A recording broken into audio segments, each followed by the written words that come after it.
গতকাল এই যে স্ক্রিনশট ভাইরাল হলো তখন বোঝা গেল তারা তলে তলে গোপনে গোপনে কাদের সাথে যোগাযোগ রাখতো, কিভাবে হলে থাকতো।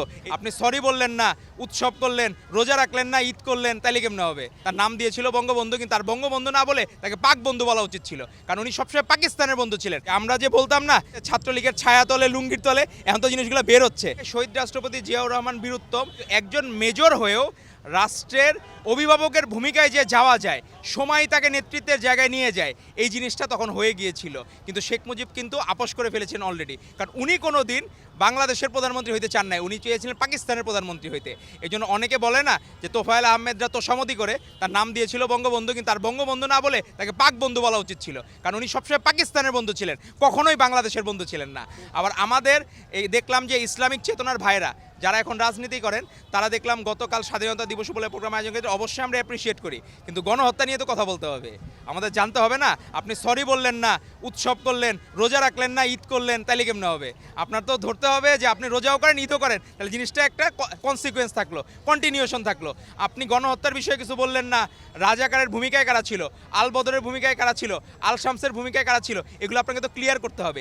ক্লিয়ার করে দেন আপনি স্বাধীনতা দিবস উদযাপন করেন, অবশ্যই প্রত্যেক বাংলাদেশিদের জন্য আনন্দের দিন এটি। কিন্তু আপনারা যে অপরাধ করেছেন দল হিসাবে, ব্যক্তি এখানে ইস্যু না, আপনারা দলের কৃতকর্মের জন্য আপনারা আসলেই অপরাধ বোধ আছে কিনা, আপনাদের গিলটি ফিলিংস আছে কিনা, সেটা বাংলাদেশের মানুষ জানতে চায়। কারণ সরি না বললে তো আর আপনার সরি বলা হবে না রাষ্ট্রের কাছে।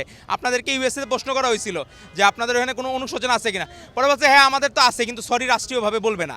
তারপরের দিন কি করলো দেখলাম, ছাত্র শিবিরের এরা তো আসলে অতীত ছাত্রলীগ করা, এরা গোলাম আজমকে বললো জাতীয় বীর হচ্ছে গোলাম আজম। তো এক অদ্ভুত বিষয়, এরা একদিক দিয়ে সরি বলে, আরেক সময় ওই সময়কার যে মূল হোতা রাজাকারদের আলবদরদের মূল হতা, তাকে আবার রাষ্ট্রীয় বীর বানানোর চেষ্টা করে। তো এক অদ্ভুত নীতি। আবার দেখলাম তারা নাকি গোপনে গোপনে এদেরকে গোলাম রাব্বানি যারা ছাত্রলীগেরিয়া ছিল, গোপনে গোপনে তাদের সাথে বড় ভাই বলে সম্বোধন করতো, যে আমি আপনার হলের ছোট ভাই বলে সম্বোধন করতো। আমাদের কোনো ছাত্র দলে একটা ছেলেও কোনো দিন ছাত্রলীগের ইয়েতে আপোষ করে নাই, কোনো দিন ছাত্রলীগের কারো সাথে আপোষ করে নাই, কারণ জানে যে অন্যায় যে করে, অন্যায় যে সহে, তব ঘৃণা যেন তারে তৃণ সমদহে। তো সেই অবস্থা হচ্ছে কি, তারা গোপনে গোপনে আবার ঠিকই কিন্তু গোলাম রাব্বানি গতকাল গোমর ফাঁস করে দিচ্ছেন। তো এই জন্য গোলাম রাব্বানিরা ফ্যাসিস্টের দোসর এবং নিজেরা অপরাধী। আমাদের ছাত্রদলের ছেলে বর্বর হামলা করেছে, কিন্তু তখন আমরা দেখি না এই সাদিককে আমরা ন্যূনতম একদিন প্রতিবাদ করেছে। গরমে আরাম নিয়ে হবে না হাহুতাশ, ঘুরলে পরে ওয়ালটন ফ্যান বাতাস আর বাতাস। গতকাল এই যে স্ক্রিনশট ভাইরাল হলো তখন বোঝা গেল তারা তলে তলে গোপনে গোপনে কাদের সাথে যোগাযোগ রাখতো, কিভাবে হলে থাকতো, এই জিনিসগুলো প্রমাণিত হচ্ছে।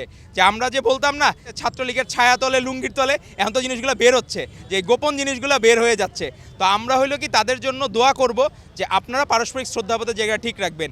ইরানে হামলা কেন, সেটার জন্য আমাদের নেতা তারেক রহমান কী করবেন, এক অদ্ভুত বিষয়। এদের যে স্লোগানগুলা, তো আমার মনে হয় এদের মানসিক চিকিৎসার যথেষ্ট প্রয়োজন। আর আমরা চেষ্টা করব তাদের জন্য দোয়া করব, এবং আমরা আজকের এই স্বাধীনতা দিবসের মাধ্যমে আমাদের পয়েন্ট অফ ভিউটা ক্লিয়ার করতে হবে, যে তারা এই গণহত্যা নিয়ে তাদের মন্তব্য কী, অপারেশন সার্চলাইটে তাদের কি বিতর্কিত ভূমিকা ছিল এবং মুক্তিযুদ্ধে তাদের কি বিতর্কিত ভূমিকা ছিল, সেটি প্রকাশ করতে হবে।